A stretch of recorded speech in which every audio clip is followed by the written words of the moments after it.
설명드리겠습니다. 자, 이 외부 효과는 단어가 외부란 단어죠. 요거는 이제 내부 외부 할 때 그 외부를 생각하는 겁니다. 여기서 외부는 시장 외부란 뜻이에요. 그러니까 시장 외부 현상이다 이런 의미입니다. 그럼 시장 내부가 있고 시장 외부가 있다 이런 의미죠. 그럼 시장 내부에서는 이 수요 공급에 의해서 거래를 할 때 대가를 주거나 받죠. 근데 시장 외부 현상은 어떤 손해나 이익을 주거나 받는데도 그 대가를 주거나 받지 않는다는 의미로서 외부 현상이라고 그래요. 내부 현상과는 달리 내부 현상에서는 뭐를 주고받는다고요? 대가를 주고받죠. 수요 공급, 시장 하면 수요 공급 하면 이제 거래하는 거죠. 근데 외부 현상은 대가를 주거나 받지 않는 거예요. 그게 이제 외부, 그래서 외부라는 말을 쓰는 거예요. 그러니까 이런 용어들을 만들 때 그 어떤 길게 설명되는 것에 가장 핵심적인 거를 가지고 용어 짤막하게 얘기해야 될 거 아닙니까?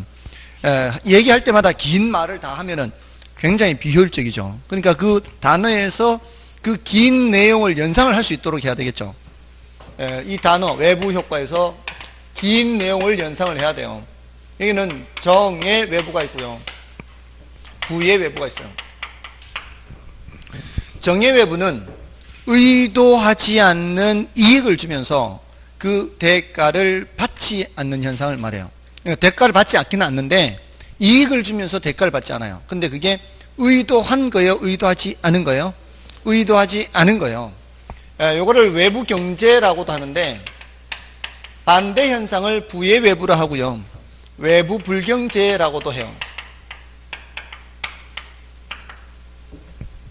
자, 예를 들어서 양봉업자와 과수원업자 사이에서 양봉업자가 산에 벌통을 갖다 놓는 것은 자신의 꿀을 생산하기 위한 것이지 과수원업자의 이 수정을 도와주기 위한 것은 아닙니다.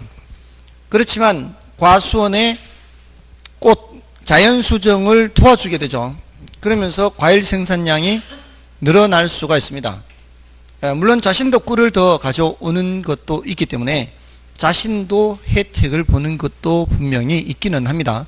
그렇지만 그런 경우에 봄철에 지천으로 널린 것이 꽃이기 때문에 그 혜택을 더 많이 보는 쪽은 과수원업자라고 볼 수 있거든요.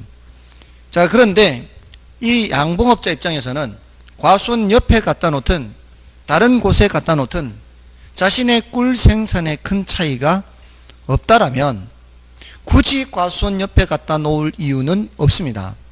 근데 과수원 주인하고 양봉업자가 같은 한 가족이라면 어차피 하루 동안의 노동력을 사용을 해야 돼요. 이쪽으로 벌통을 갖다 놓든 저쪽으로 벌통을 갖다 놓든 노동력도 자원이라는 말이에요. 인적 자원.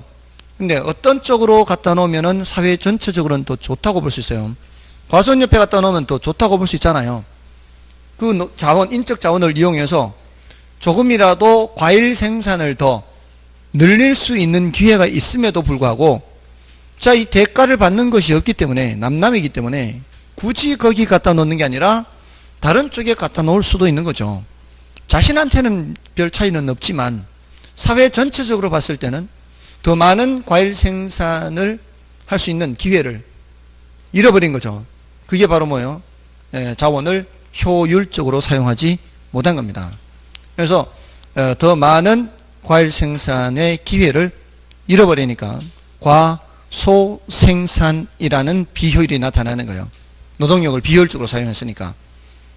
자, 그 이유가 뭐예요? 대가를 받지 못하기 때문이에요.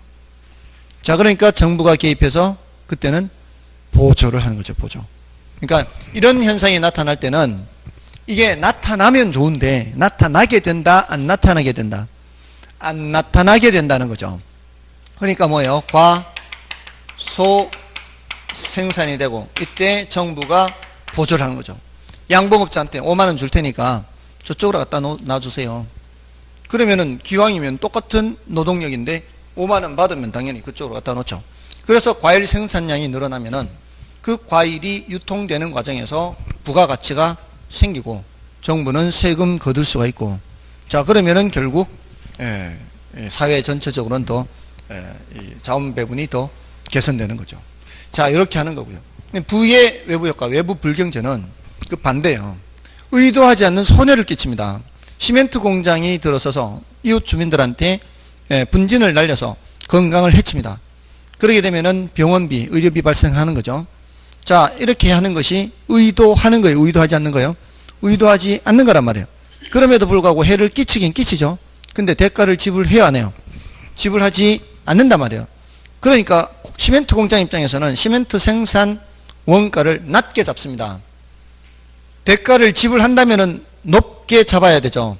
근데 대가를 지불하지 않으니까 낮게 잡잖아요. 원가를 낮게 잡는 만큼 이윤은 어떻게 돼요? 크게 생각할 거 아니에요. 원가를 낮게 잡으니까. 이윤이 크다면은 생산량을 더 늘리겠죠. 이 이윤이 작은 경우에 비해서는. 이윤이 큰 경우에는 생산량을 더 늘리겠죠. 그러니까 얘는 어떻게 된다고요? 다 생산되는 거죠. 자, 이런 거는 이렇게 되면 되는 거예요? 안 되는 거예요? 안 되는 거잖아요. 이렇게 되면은. 안 되는 건데, 비용을 지불하는 게 없어서 원가를 낮게 잡아서 이윤이 크게 생각하니까 많이 생산하니까 이럴 때는 규제를 해야 되는 거죠. 규제. 됐나요? 그리고 이런 경우에 이게 생산 과정에서 나타날 수도 있고요. 소비 과정에서 나타날 수도 있어요. 생산 과정에서 나타나는 외부 효과는 조금 전에 양봉업자와 과수원업자 이 사이에서 나타나는 관계를 생각하면 되고요. 소비 과정에서는 아름다운 정원을 꾸미는데 아름다운 정원을 꾸미면 이웃 사람들도 쾌적함을 느낄 수 있죠. 이웃한테도 도움이 될 수 있습니다. 나중에 이제 여가현상이라는 걸 공부할 때 고급주택지역, 그러니까 유지수선이 잘 돼 있는 지역은 서로 긍정적인 영향을 미칠 수가 있어요. 근데 서로 유지수선 상태가 안 좋다, 막 이렇게 되면은 막 이 범죄 발생 빈도도 높고 막 으슥한데 폐가 같은 거 이러면은 이제 부의 외부가 나타날 수 있죠. 또 이 생산 과정에서 나타나는 부의 외부는 시멘트 공장 방금 말씀드린 거 생각하면 되죠. 시멘트 공장이 이웃 주민들한테 미치는 해, 또는 소비 과정에서는 쓰레기 투기 또는 쓰레기 소각. 도시 지역에서는 쓰레기 소각하는 사람들 별로 없죠. 근데 시골 지역에서는 쓰레기 소각하는 사람들 좀 있죠. 그러지 않나요? 시골엔 좀 있죠. 근데 그 쓰레기가 그냥 나무라든가 이런 거, 풀 이런 거는 괜찮은데 문제는 뭐예요?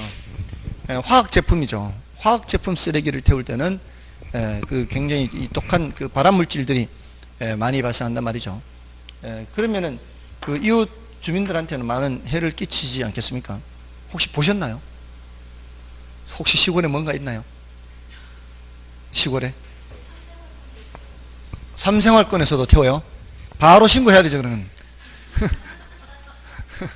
아니, 왜냐면, 그런 화학물질 태울 때는, 1급 발암물질인 다이옥신이 발생할 가능성이 많아요. 이 불완전 연소가 되면, 특히 수분이 많이 포함되어 있는, 그런 쓰레기의 경우에는 다이옥신이 발생 많이 합니다. 다이옥신이 뭔지 아시나요? 들어보셨어요? 뭐예요, 그게? 이름만 들으셨어요? 그 다이옥신은, 고엽제 아시죠? 고엽제. 월남전에서 사용한 고엽제. 그 고엽제가 이제 물에 섞어서 이렇게 뿌렸다고 해요. 물에 섞어서 뿌리면 이제 그게 나무들을 다 죽여버리는 거죠. 그때 물하고 반응하면서 다이옥신이 발생한다고 합니다. 물하고 섞어서 할 때. 근데 월남 참전 용사들이 그렇게 많이 피해를 본 것 중에, 이거 밑에는 육군이 있을 거 아니에요. 공중에서는 뿌려버리고. 근데 그 사람들 중에 어떤 사람들은 위에서 비처럼 쏟아지니까 더우니까 시원하다고 맞은 사람도 있대요. 그런 걸 그렇게 맞았으니 그 이세가 기형아가 나타나는 거죠. 그 이세가. 근데 그 이세가 결혼해서 손주까지도 그렇게 나타난대요. 그 정도로 심한 발암 물질이라는 거죠. 그런 게 쓰레기 태울 때 나온다고요. 그러니까 바로 신고해야 된다고요. 바로 신고해야 돼. 근데 이렇게 함부로 욕할 게 못 되는 게 시골에 우리 엄마도 태우거든. 근데 이제는 마당에서 못 태우는 구조가 돼서, 예전에 마당이 이렇게 있으니까 속 걸어 놓고 이렇게 곰국 같은 거 끓일 때 이제 거기서 끓이거든요. 근데 그냥 종이나 이런 거 태우면 괜찮잖아요. 근데 제가 계속 잔소리 하니까 종이만 태운다 그러는데 보면은 종이만 있는 게 아니야. 비닐도 있고 이렇게. 그리고 종이에 비닐 덮어 씌운 종이가 있잖아요. 이 코팅된 종이. 이거는 또 가면 안 되거든요. 이거는 그냥 일반 쓰레기거든요, 사실은. 근데 분리수거 하는데 보면은 코팅된 거 다 들어가 있거든요. 코팅된 종이는 종이가 아니에요. 그럼 비닐하고 섞여 있기 때문에. 아무튼 좀 문제 있습니다. 이웃 주민들한테. 자, 아무튼 이게 이제 외부 효과고요. 자, 이런 정의 외부가 나타나는 경우에는 이런 현상이 나타날 수 있어요.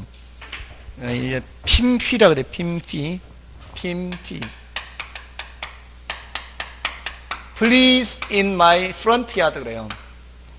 Please in my front yard. front가 뭐예요? front 앞이죠. 앞. 우리 뭐 호텔 같은 데 가면 프론트라 그러잖아요. 그 딱 들어가면 있는 거. 앞들에 와주세요라는 뜻이에요. 와주세요. Please 와주세요. 네, 요거는 님비 그래. 님비. Not in my backyard. 내 뒷뜰에는 안 된다 이런 뜻이에요. not을 생각하면 되고요. please를 생각하면 돼요. not 안 된다. please 와달라. 네, 이런 현상이 나타나는 거죠.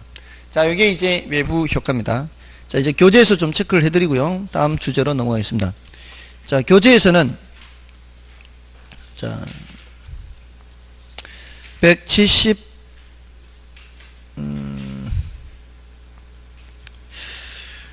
171쪽에 그 시장 실패 원인에서요, 외부 효과에서, 외부 효과에 의해서 A의 외부 효과는 어떤 경제 주체의 경제 활동의 결과가 시장을 통하지 않고죠.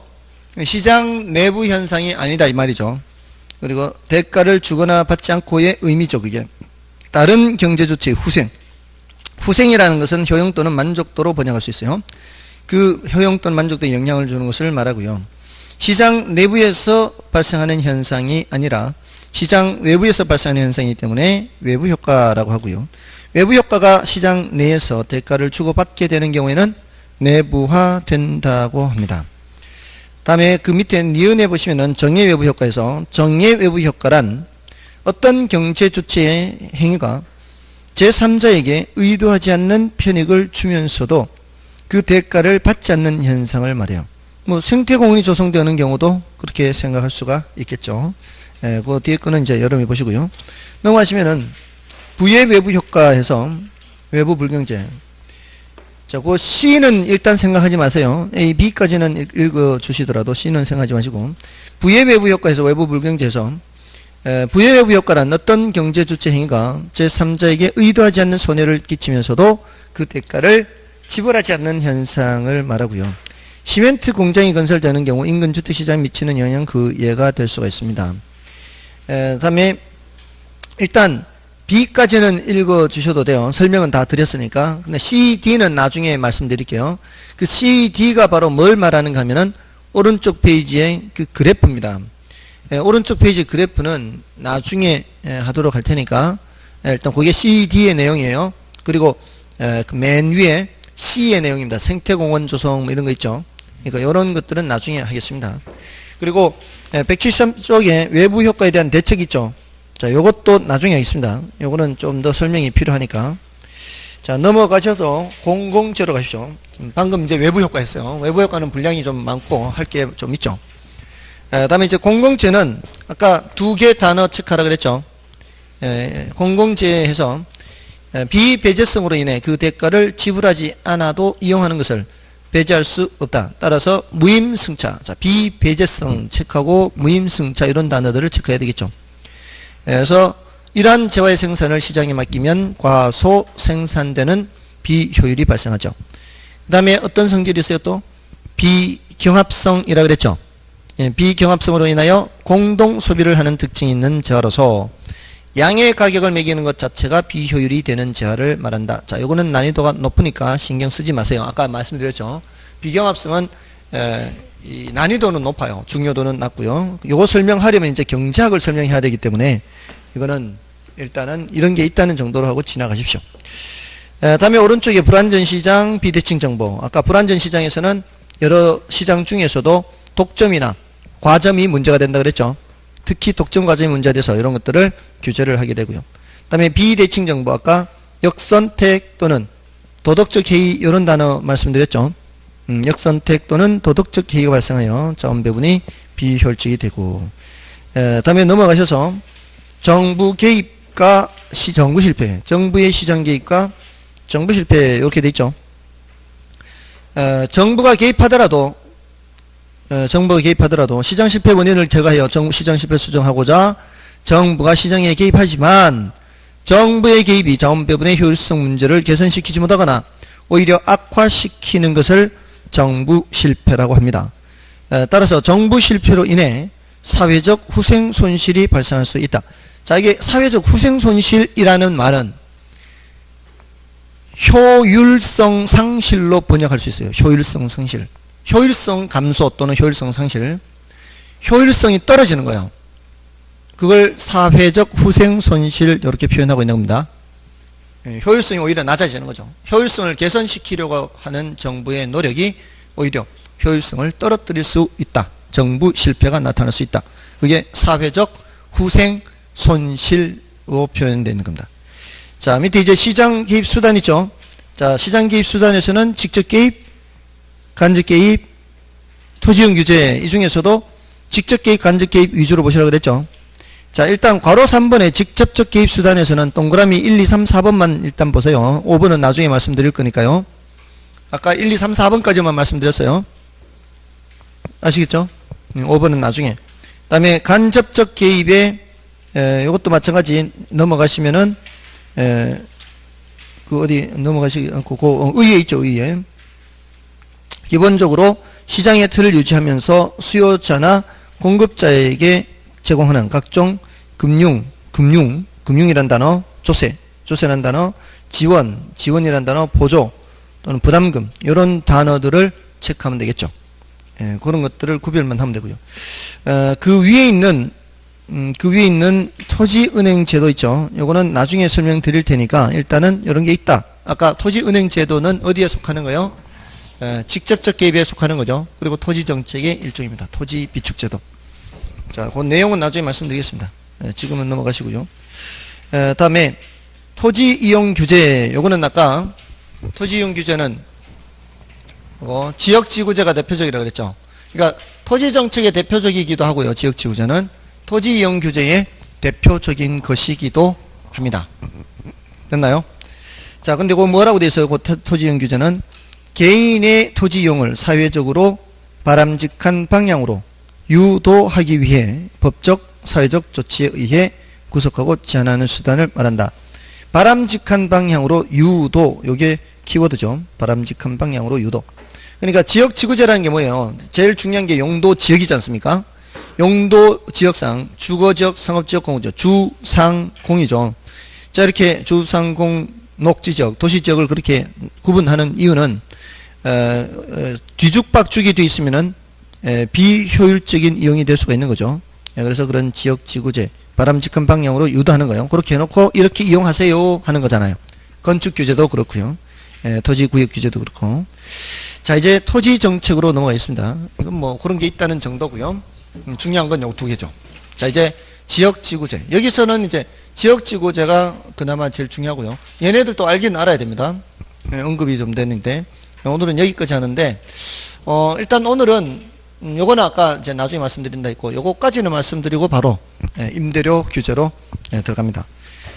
지역지구제라는 거는요. 지역지구제. 용도 지역, 용도 지구, 용도 구역을 나누어서 토지를 바람직한 방향으로 유도하는 거지 않습니까? 자, 근데 우리 개론에서는 경제적인 측면에서 분석을 해요. 경제적인 측면. 혹시 지금 조는 거 아니죠? 그러니까 분위기가 지금 조는 분위기야, 보니까. 이게 조용해도 그냥 조용한 게 아니고요. 지죽은 듯이 조용하면은 이게 집중을 해서 조용한 게 아니라 이제 기력이 다 돼서 제가 예전만 해도 좀 눈치가 없어가지고 이런 걸 잘 몰랐는데 이제는 그래도 눈치가 조금 생겨서 이게 집중을 해서 조용한 게 아니라 이게 기력이 다 돼서 지 죽은 듯이 조용할 때는 그렇게 조용해요, 보통. 예, 아무튼 그런 거 아닌가, 혹시? 아니에요? 예. 맞잖아요. 예, 이 경제학을 공부하면 참 재밌는 분야가 많은데, 결혼 경제학이라는 게 있어요. 결혼 경제학. 거기서는 이제, 애를 하나를 낳을까, 둘을 낳을까, 이런 걸 따질 때도, 하나를 낳았을 때의 효용과 둘을 낳았을 때의 효용, 그리고 하나를 낳았을 때의 비용과 둘을 낳았을 때의 비용, 비용과 효용을 따져서 하나를 낳았을 때 얻을 수 있는 효용과 나가는 비용, 하나를 기를 때 대학 졸업시킬 때까지 1억이 든다. 또 하나를 더 낳았을 때 추가적인 효용과 추가적인 비용이죠. 추가적인 비용은 1억도 안 들어요. 둘 키울 때는. 아무래도 조금은 이제 둘 동시에 키우니까 절감이 되겠죠. 비용 절감. 그러면서 얻는 만족도. 하나를 키울 때 부양받는 것보단 둘 키웠을 때 부양받는 거, 뭐 이런 거 따져서 이런 것도 얘기를 해요. 하나를 할까 둘을 할까 이런 것도 있고요. 또 결혼 정년기인데 불구하고 아직 결혼을 하지 않은 사람이 있을 수가 있고요. 결혼 정년기인데 결혼을 했는 사람이 있을 수 있죠. 여기는 지금 전부 다들 결혼 정년기이시죠, 다들. 결혼 안 한 사람들 계시나요? 결혼 안 했고 나머지 다 결혼하셨나요? 그러면 다 결혼하셨으면 결혼 정년기죠. 했죠. 그건 이제 결혼 경제학에서는 둘 중에 하나라고 해요. 결혼 정년기인데 결혼을 하신 분들은 둘 중에 하나. 하나는 운이 아주 좋아서 백마탄 왕자를 만났거나, 운이 아주 좋아서 둘 중에 하나, 백마탄 왕자를 만났거나, 아니면 미래에 대해서 비관적인 사람이래요. 왜냐하면 이놈보다 더 나을 놈은 이제 앞으로는 없을 것 같다. 이런 거죠. 둘 중에 하나는 거예요. 그 둘 중에 어디에 속하는 것 같아요? 전자요. 백마탄 왕자를 만났어요. 정말 운이 좋은 사람이에요. 근데 전자후자. 대체 학문적으로 나왔어요. 혹시 두 번째 이유 때문에 결혼한 분 안 계시나요? 미래에 대해서 비관적인 사람들. 자, 근데 아까 결혼 안 했다 그랬죠? 결혼 안 한 사람들. 몇 살의 나이? 뭐 결혼할 때가 되기도 했죠. 지금 그 정도면. 혹시 애인 있어요? 애인 있으면은 그 애인이 백설공주 같은 아주 운이 좋아서 운이 좋은 상태예요. 자기가 생각해, 본인이 생각해 운이 좋은 상태. 여기는 진짜 운 좋은 사람은 있네. 이렇게 운이 좋거나 또는 이 미래에 대해서 비관적인 사람인데요. 결혼을 아직 하지 않은 사람들, 이 사람들도 둘 중에 하나래요. 하나는 미래에 대해서 굉장히 낙관적인 사람, 앞으로 나타날 것이다. 나타날 것이다. 또는 운이 아주 없거나 둘 중에 하나라는 거죠. 아무튼 결혼 경제학이라는 것도 있어요. 굉장히 재밌어요. 아무튼 경제학 자체가 재밌습니다. 이런 얘기하는데 속으로 또 욕하지 마시고요. 재미 하나도 없다고. 재미있습니다. 자, 아무튼 자, 이제 토지 정책이요. 토지 정책의 이제 지역 지구제입니다. 자, 이 지역 지구제를 용도 지역, 용도 지구, 용도 구역인데 요거를 시험에 출제될 때 공법 문제가 출제될 때가 있어요. 공법 문제가 출제될 때가 있기 때문에 앞에서 토지 분류에서 말씀드렸죠. 토지 분류에서 용도지역, 용도지구, 용도구역에서 용도지역은 전국토를 대상으로 하고 용도지구, 용도구역, 전국토를 대상으로 하지 않고 중복 지정되면은 용도지구, 용도구역 쪽이고 용도지역은 중복 지정 안 되고 또 도관, 농자 해놓고 또 주상, 공록, 회사 이렇게 했잖아요. 거기에 대해서 출제를 한 적이 있다고요. 거기에 대해서 출제를 해버리면은 결혼 입장에서는 더 깊게 출제하면 사실 준비하기는 어렵습니다. 근데 그렇게 하는 것은 공법의 도움을 좀 받는 것이 좋겠고요. 결혼 입장에서 말씀드린 수준, 그 정도 수준으로 커버가 안 되면은 1차만 하신 분들은 할 수 없어요. 그렇다고 해서 결혼 시간에 공법을 수업을 할 수는 없으니까 1차를 하시는 분들은 그래도 사실은 그런 문제가 출제돼도 합격하는 데는 지장이 없게 출제가 됐으니까 걱정은 하지 마시고요. 아시겠죠? 1차만 하시는 분들은. 자, 아무튼 그러면 이제 결혼 입장에서는 어떤 관점에서 얘기하는가 하면은 지역지구제의 목적, 지역지구제를 시행했을 때의 효과, 지역지구제를 시행했을 때의 문제점, 그에 대한 대책, 이렇게 나누어서 정리를 하시면 되는데, 이 효과는 좀 중요도가 낮아요. 그래서 이 중요도는 낮고 난이도는 높고 설명은 시간은 많이 걸리고요. 중요도는 낮아요. 그러니까 일단은 이번 순환은 효과는 얘기 안 해요. 그러니까 이제 이게 중요해요. 목적. 그다음에 문제점, 대책이요. 자, 지역지구제를 시행하는 목적은 부의 외부 효과를 제거하기 위한 거예요. 부의 외부.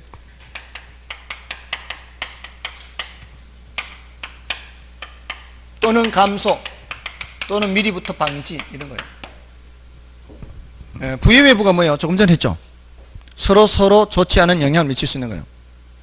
용도 지역 지구 이렇게 시행하지 않으면, 예를 들어 어떤 지역이 있어요. 거기에 뭐 공장도 있고, 축사도 있고, 또 주택도 있고, 상가도 있고, 뒤죽박죽이면 서로 좋지 않은 영향을 미치겠죠. 제가 어릴 때 살던 동네가 그랬어요. 제가 어릴 때 살던 동네, 우리 집 바로 앞에 한 50m 지점에 엿 공장이 있었거든요. 근데 엿 공장인데, 그 엿 공장에서 한 200m 정도 앞으로 가면은 연탄 공장이 있어요. 근데 그 연탄 공장 주변은 늘 시커멓습니다. 빨래를 넣을 수가 없어요. 그죠?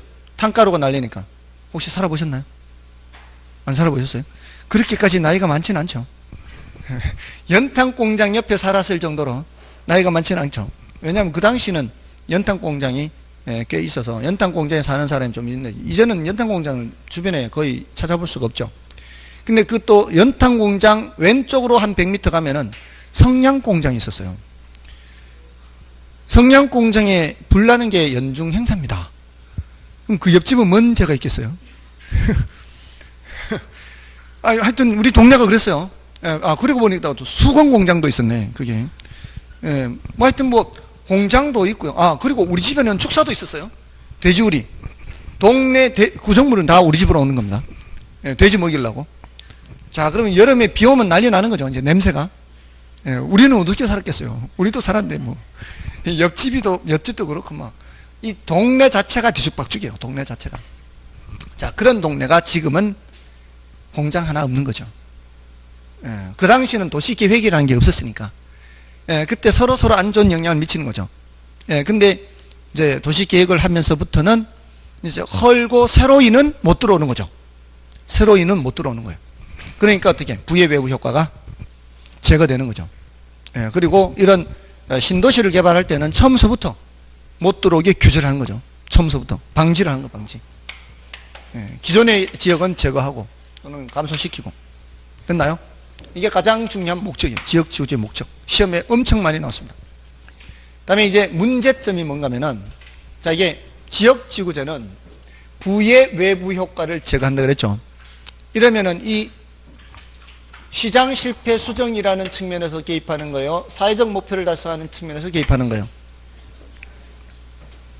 한 번만 더 생각해 보세요. 부의 외부 효과라 그랬죠. 부의 외부는 뭐의 원인이에요? 시장 실패의 원인이잖아요. 외공불비. 휘발되는데 먼 시간이 필요한 게 아니에요. 금방 까먹었어요. 금방. 조금 전에 외부 효과 했는데 외공불비. 외부 효과 더 중요하다고 따로 설명했는데. 여러분이 그래 주셔야 돼요. 그래야 제가 할 일이 있죠. 자꾸 까먹고 다시 하고 까먹고 다시 하고. 그렇게 할수록 여러분들 머릿속에는 더 깊게 새겨질 수 있죠. 자꾸 반복하니까. 장기 저장 장치로 가는 겁니다. 외부 효과는 뭐의 원인이라고요? 시장 실패 원인, 외공불비. 그럼 외부 효과를 수정한다. 이거는 바로 외부 효과 제거한다. 이거는 시장 실패를 수정하는 시장 실패죠. 이거는 효율성 측면, 형평성 측면. 효율성 측면. 무슨 효율성? 자원 배분의 효율성 측면이에요. 자원 배분의 효율성 측면에서 개입한다 이 말이에요. 됐나요? 자, 근데 효율성을 높이는 과정에서 이 말이에요. 효율성과 형평성은 서로 상충하는 개념이에요. 효율성을 높이려다 보면은 형평성을 해치고요. 형평성을 높이려다 보면은 효율성을 해쳐요. 자, 토지를 효율적으로 이용하는 거는 여기는 개발 가능하게 하고 여기는 개발 못하게 하고 이렇게 구역을 나누어야 될 거 아니에요. 이래야 효율적으로 이용하는 거 아니에요. 그러니까 여기는 개발을 하더라도 도시 주변 지역에 개발 제한 구역을 설정하거나 해야 되는 거 아니에요. 그래야 토지를 효율적으로 이용하는 거죠. 맞나요? 근데 개발 제한 구역을 설정하는 것은 그 제한된 지역 내 토지 소유자들한테는 재산권을 침해하는 거예요. 효율적으로 이용하는 과정에서 형평성 문제가 나타난다 이 말이에요. 이 지역지구제는 뭐를 높이려고 하는 정책이다. 효율성을 높이려는 정책이에요. 이 시장 실표를 수정하니까. 근데 그 과정에서 지역 간 형평성 문제가 나타난다고요. 어느 지역은 개발이 되게 하는데 어느 지역은 개발이 되지 않게 한다 이 말이에요. 개발 제한구역 혹시 공법에서 나왔나요? 나왔어요? 어떻게 나왔어요? 그냥 단어만 나왔어요? 뜻도 했나요? 뜻도 했나요?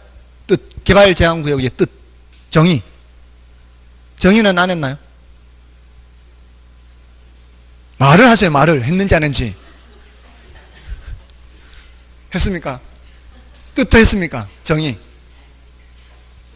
거기까지 모르고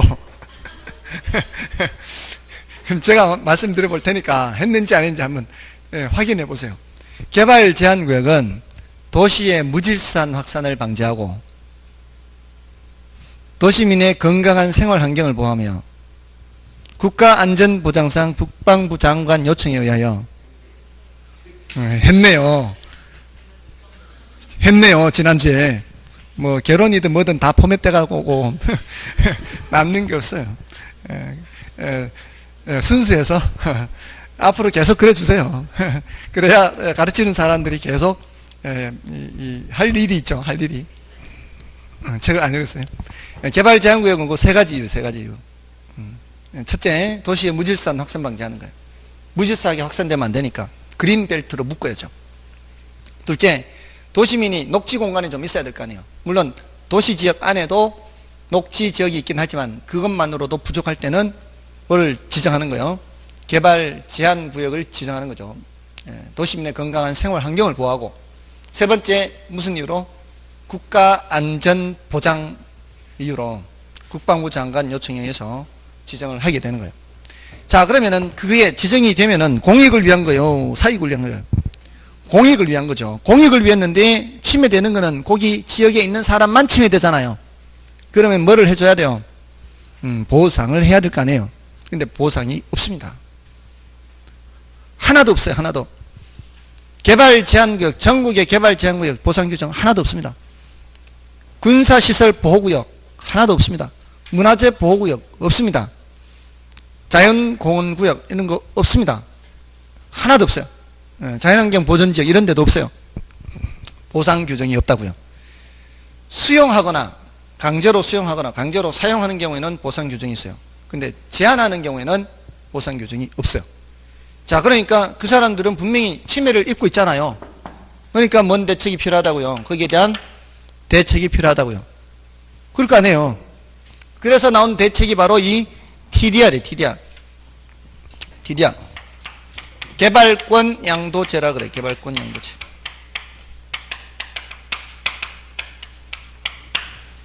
Development Right라 그래요. Development가 뭐예요?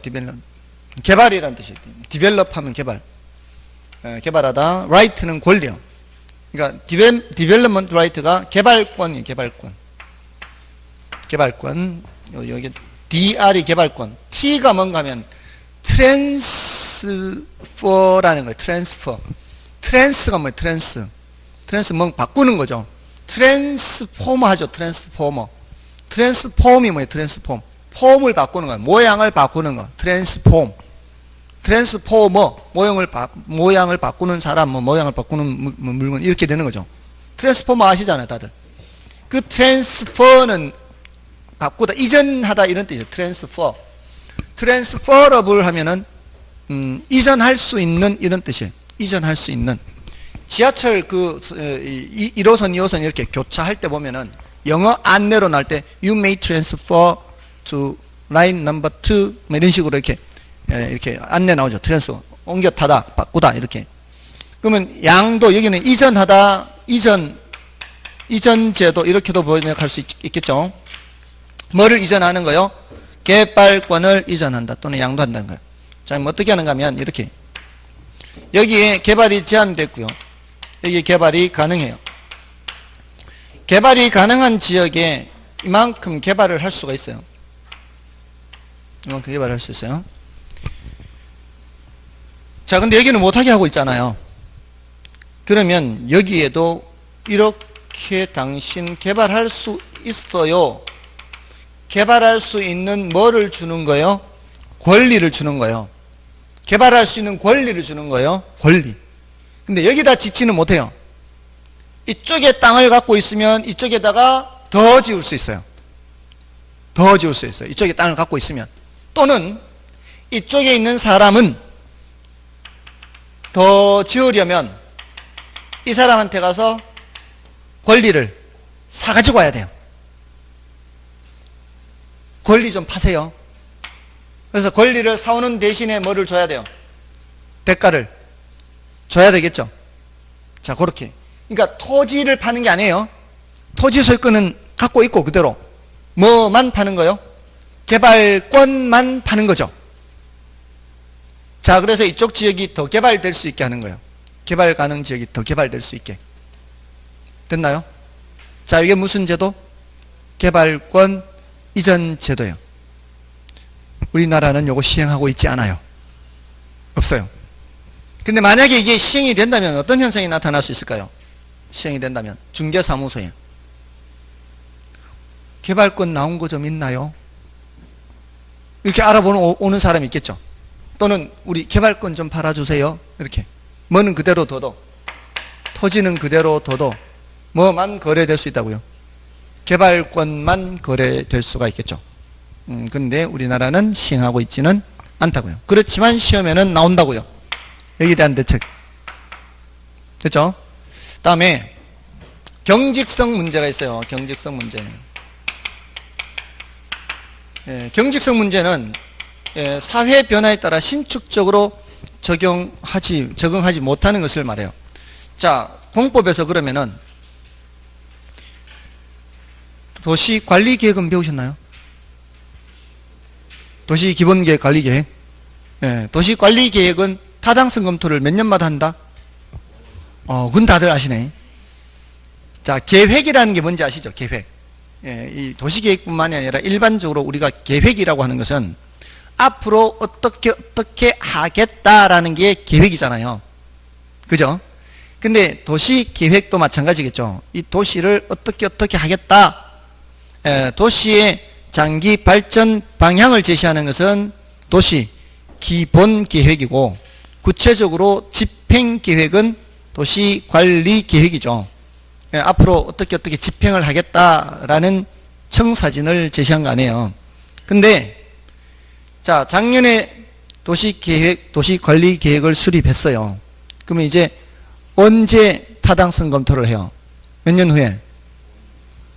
작년에 했으니까 앞으로 4년 후에 할 거 아니에요. 타당성 검토 5년마다 하니까 이제 더하기도 안 되네. 작년에 했으니까 이제 앞으로 4년 후에 타당성 검토를 할 거 아니에요. 근데 작년에 도시관리계획을 고시를 할 당시에는 이러하게 하겠습니다 라고 했을 거 아니에요. 지금 1년 지났죠? 1년 지난 시점에 작년에 발표한 대로, 계획대로 돼 있다는 보장이 있어요, 없어요? 돼 있다는 보장이 없을 거 아니에요. 그럼 뭔가가 지금 차이가 생겼다면 제일 좋은 거는 언제 바로 바꾸는 거예요. 발견됐을 때 바로 바꾸는 게 제일 좋을 거 아니에요. 근데 타당성 검토를 언제 한다고요? 4년 뒤에 한다. 이제 5년마다 하니까. 자, 이게 상황 변화에 따라 신축적으로 적응할 수 있어요, 없어요? 안 된다고요. 상황 변화에 신축적으로 적용을 못 해요. 그런 경직성 문제가 있어요. 또 어떤 지역을 획일적으로 지정을 하게 되면은 그것도 경직성 문제예요. 획일적으로 지정하게 되면. 그래서 거기에 대해서 대책이 나온 게 계획 단위 개발 이렇게 얘기해요. 요거를 지구 단위 계획이라고 그래요. 지구 단위 계획. 공법에서는 지구 단위 계획, 결혼에서는 계획 단위 개발 또는 용적률 인센티브 제도가 있어요. 용적률을 더 주는 거죠. 인센티브를 주는 거예요. 예를 들어서 건물 지을 때 녹지 공간을 확충하면은 용적률을 더 높여줘요. 그러니까 위로 더 지을 수 있게. 또 공개 공지를 제공을 하잖아요. 그래도 또 위로 더 올릴 수 있게. 공지가 뭐라 그랬어요? 공지. 예, 건물 짓고 남는 거잖아요. 근데 공개 공지는 일반인들한테 제공하는 공지를 공개 공지라 그래요. 일반인들한테 제공하는 거. 예, 사유지인데. 그런 일반인들한테 공개 공지를 많이 제공하면은 대신 위로 더 올릴 수 있도록 해주는 거죠. 이런 것들이 이제 인센티브를 주는 거죠. 그거는 그때 상황에 따라 그렇게 하겠다는 얘기죠. 예, 이런 게 경직성 문제에 대한 대책들이에요. 이런 여러 가지 것들이 대책이 될 수 있습니다. 자, 지금 단계에서는 토지정책에서 지역지구제는 그 정도로 보시고요. 179쪽의 지역지구제의 효과는 일단 패스하시고 뭐 위주로 보시라고요? 괄호 1번 목적, 괄호 3번의 지역지구제 문제점, 괄호 4번의 대책, 요거 위주로. 그리고 개발권 양도제가 나오고 있죠. 그 개발권 양도제는 지금 장점까지만 말씀드렸어요. 아까 굉장히 괜찮은 제도지 않습니까? 그러니까 장점까지만 말씀드렸으니까 단점은 안 읽어도 관계없어요. 일단은 나중에 설명드릴게요. 여러분들이 혼자 보실 때는 그렇게 보시고, 그 다음에 180쪽의 괄호 3번의 지역지구제의 문제점에서는 동그라미 1번, 2번은 형평성 문제와 관련되는 내용이고요. 동그라미 3번, 4번, 5번은 경직성 문제와 관련되는 내용이에요. 180쪽이에요. 180쪽. 180쪽의 지역지구제의 문제점에 동그라미 1번, 2번 있죠. 괄호 3번의 동그라미 1번, 2번. 거기에 그 동그라미 1번, 2번은 형평성 문제, 동그라미 3번, 4번, 5번은 경직성 문제. 이렇게. 자, 나머지 일단 토지 개념은 토지 정책은 나중에 보시고요. 중요도가 좀 낮습니다. 그래서 182, 183, 184쪽까지는 중요도가 낮으니까 혹시라도 보시더라도 그 의만 보세요. 의. 182쪽, 183쪽에 각각 있는 뜻만 읽으시면 되겠고요. 그 다음에 오늘 마지막 주제 임대료 규제까지는 하고 마치겠습니다. 임대료 규제 조금만 설명드리겠습니다. 임대료 규제는 시장 임대료가 너무 높다라고 판단하기 때문에 규제를 하는 거죠. 시장 임대료가 평당 연간 50만원이에요. 평당 연간 50이에요. 그러면 10평짜리 집에 사는 사람은 1년에 500을 줘야 돼요. 한 평당 1년에 50만원이니까 10평짜리 집에 살면은 1년에 500을 줘야 돼요. 자, 이게 정부가 판단했을 때는 서민들이 살기에는 너무 부담스러운 가격이다 라고 생각을 해서 규제를 하는 거죠. 40으로 평당 연간 40만 받아라. 자, 이러면은 10평짜리 살던 사람 입장에서는 지금까지 1년에 500을 냈다가 이제 얼마만 내면 돼요? 400만 내면 되겠죠.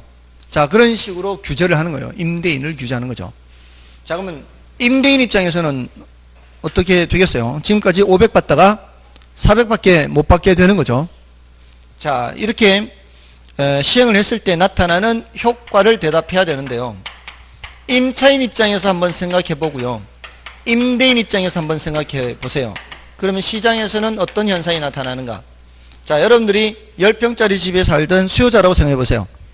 어떤 생각 들까요? 이제 계약 기간이 다 끝나면은 중개사무소로 가서 다른 집을 알아보든 아니면 그 집에 살든 계약을 연장시키든 얼마에 살 수 있으니까 평당 40에 살 수 있으면 어떻게 하려고 할까요? 그냥 400 계속 내면서 그 정도 규모의 집에서 계속 살려고 할까요? 아니면 조금 더 넓은 데를 찾을까요? 조금 더 넓은 데를 찾겠죠. 많은 사람들이. 안 그런 사람도 있겠지만 그러지 않을까요? 10평짜리 살고 싶어요. 또 넓은 데 가겠죠. 그게 바로 뭔가 하면 수요가 증가하는 거예요. 평수 넓은 거 찾는 게 바로 수요가 증가하는 거예요.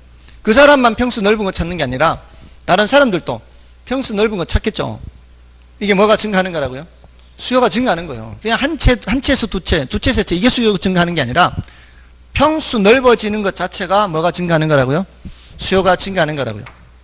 자, 그럼 공급자들은 어떻게 할까요? 임대인들은. 자, 50원 받아야, 10평짜리 같으면 1년에 500원 받아야 내가 이 집 사느라고 먹을 거 안 먹고 입을 거 안 입고 돈 모아가지고 집 샀는데, 그것도 대출 받아가지고 안고 샀는데, 자, 그 대출 이자도 갚아야 되고, 지금까지 안 먹은 거, 수익도 좀 내야 되는데, 그리고 또, 수리, 수선도 해줘야 되죠.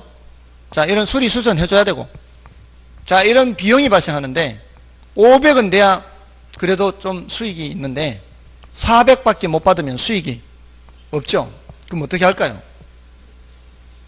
그렇다고 때려 부실 수는 없죠. 자, 때려 부실 수는 없어요. 당장은 어찌할 수는 없어요. 근데 헐고 새로 짓는 사람들 생길 거 아니에요. 헐고 새로 짓는 사람들은 돈이 안 되니까, 이거 새로 지으려다가 그거 안 짓고 다른 걸 지을 가능성이 많아지겠죠. 그러니까 공급은 어떻게 될 거라고요? 공급은 줄어들어요. 근데 이게 당장 줄어드는 건 많지 않아요. 시간이 가면 갈수록 점점 어떻게 해요? 더 많이 줄지 않을까요? 시간이 많이 갈수록 철거하고 새로 짓지는 않는단 말이에요. 그래서 이것도 지금 문제를 내요. 이것도 단기적으로는 많이 줄어요, 안 줄어요? 장기적으로는 많이 줄죠. 수량이 어떤 게 더 많이 변해요? 장기적으로 할수록 수량이 많이 변하죠. 근데 탄력성이 여기 또 나와요. 수량 변화의 크기 정도라 그랬죠. 단기적으로 탄력적이에요, 장기적으로 탄력적이에요? 장기적으로 탄력적으로 감소하는 거죠. 자, 그래서 시장에 보세요. 중개사무소에 나오는 물건은 점점 어떻게? 임대주택 나오는 물건은 점점 줄어들고 찾는 사람은 많아지고, 그럼 어떻게 현상이 나타나요? 그 적은 물건을 많은 사람들이 이제 그걸 다퉈야 되겠죠. 자, 물량은 줄어들고 결국 여기까지 와요. 찾는 사람은 늘어나 여기까지 옵니다. 그러니까 이만큼의 뭐가 발생하는 거예요? 초과 뭐가 발생하는 거예요? 초과 수요가 초과 수요. 이것도 시험에 나온다고요. 임대를 규제했을 때 초과 수요가 나타나요? 초과 공급이 나타나요? 초과 수요가 나타나요. 근데 초과 공급 이러면 이제 틀리는 거죠. 자, 이러면은 시장에 내버려 두면 다시 가격이 올라가는 게 보통이죠. 정상이죠. 그잖아요. 초과 수요 나타나면 저 수요 공급에서 가격이 올라가지 않습니까? 가격이 올라가는 압력이 있다고요. 있는데 정부가 어떻게 하고 있어요? 규제를 하고 있다고요. 이거는 50cm짜리 용수철을 40cm로 이렇게 누르는 거예요. 누른 거예요. 자, 그러다가 단속이 느슨한 빈틈이 있으면 용수철이 튀어 올라가겠죠. 그 소리는 집 구하려는 임차인들이 집을 구하려면 돈을 더 줘야 되는 거죠. 어쩌다 나오는 중개사무소에 임대주택이 있다면 내가 집을 먼저 구하려면은 그 중개사한테 뭐라고 얘기를 해놔야 돼요? 나오면은 제일 먼저 나한테 주세요. 그냥 얘기하면은 줘요, 안 줘요? 안 주고 어떻게 해야 돼? 돈을 더 줄게요. 얼마 더 주면 될까요? 10만 원 더 드릴게요. 그러면 물정 모르는 양반이네 소리 들어요. 왜냐면은 그 50만 원은 물량이 이만큼일 때 50이에요. 물량이 이만큼일 때는 50이 적당한 가격이에요. 근데 지금 물량이 어떻게 됐어요? 물량이 줄어들었죠. 이 소리는 50cm짜리 용수철을 40으로 눌렀다가 이렇게 비키면 50cm까지 올라가겠어요? 튀어 오를 때? 더 튀어 올라가요. 어디까지? 여기 부딪힐 때까지. 더 튀어 올라가요. 더 줘야 된단 말이에요. 더. 그러면서 계약서는 얼마 쓰고? 계약서는 40 쓰는 거죠. 처벌받으니까. 계약서에는 40 쓰고 실제로 주기는 더 얹어주는 거죠. 이거를 웃돈 얹어주면 웃돈. 근데 시험에 웃돈 안 나오고 음성적 지불, 음성적 지불. 이런 게 수수된다고요. 음성적 지불이 수수되는 그런 시장이 형성돼요. 음성적 지불이 수수되는 거, 이런 거를, 이런 시장을 암시장이라고 그래요. 그러면서 계약서에 쓰는 가격, 실제로 주고받는 가격, 실제로 주고받는 건 한 55, 이렇게 60 이렇게 되겠죠. 예. 그래서 이중 가격이 나타난다 그래요. 이중 가격. 이런 표현들이 시험에 나온다고, 이런 표현들이. 이런 표현들이 시험에 나온다고요. 됐나요? 그러면서 어떤 표현이 나오는가 하면, 자, 집을 구하기가 쉬워요, 어려워요? 어렵죠. 그러면은 내가 직장을 옮기거나 이사를 해야 될 일이 있어요. 그럼 저쪽으로 가야 되는데, 집을 구하기가 쉬워야 이사를 갈 거 아니에요. 이사를 못 가니까 뭐 이동이 저하된다고요. 이동이 저하. 이동이 저하된 거예요. 이동이 저하되면 멀리서 다닐 수밖에 없죠. 멀리서 다니게 되면 교통비가 증가하고 혼잡비가 증가하고 이런 것들이 다 증가하는 거죠. 그 다음에 공급자 입장에서는 보세요. 공급자 입장에서는 돈이 안 되죠. 근데 이렇게 음성적 지불을 받는 사람이라면 그나마 유지 수선비를 투입해서 고쳐주고 뭐 이렇게 할 거예요. 근데 40밖에 안 받는 사람들도 분명히 있을 거 아니에요. 처벌이 두려우니까. 그럼 40밖에 안 받는 사람들은 집이 낡아지더라도 어떻게? 수선을 안 하는 거죠. 예, 임차인이 뭐라고 하면 알아서 쓰세요 이렇게 하겠죠. 싫으면 그냥 나가세요 이렇게 할 거 아니에요. 그러니까 투자를 깊이 한다고요. 투자를 깊이 하니까 질적으로 저하되는 현상이 나타나. 이런 표현들이 나오는 거죠. 이렇게. 이런 표현들이. 이런 이동이 저하된다. 이런 키워드들이 시험에 나온다고요. 이런 정도면은 웬만한 문제는 다 맞출 수 있어요. 그러니까 난이도가 그렇게 높지는 않아요. 됐습니까? 자, 그래서 이 읽어보실 때, 지금 요 말씀을 드린 거는 이제 거의 다 말씀드렸어요. 효과에 동그라미 1, 2, 3번 나와 있죠. 그래서 다 말씀을 드렸고요. 그 효과까지만 이제 위주로 보시고요. 나머지는 이제 나중에 더 말씀을 드릴 테니까 일단 오늘은 여기까지만 하겠습니다. 됐나요? 조금 늦어졌는데요. 요 정도 해야 됩니다. 사실은 시간이 좀 부족한 편이에요. 그러니까 이 정도까지는 해야 좀 정상적으로 진도를 나갈 수 있으니까. 아시겠죠? 애쓰셨고요. 다음 주에 뵙겠습니다. 감사합니다.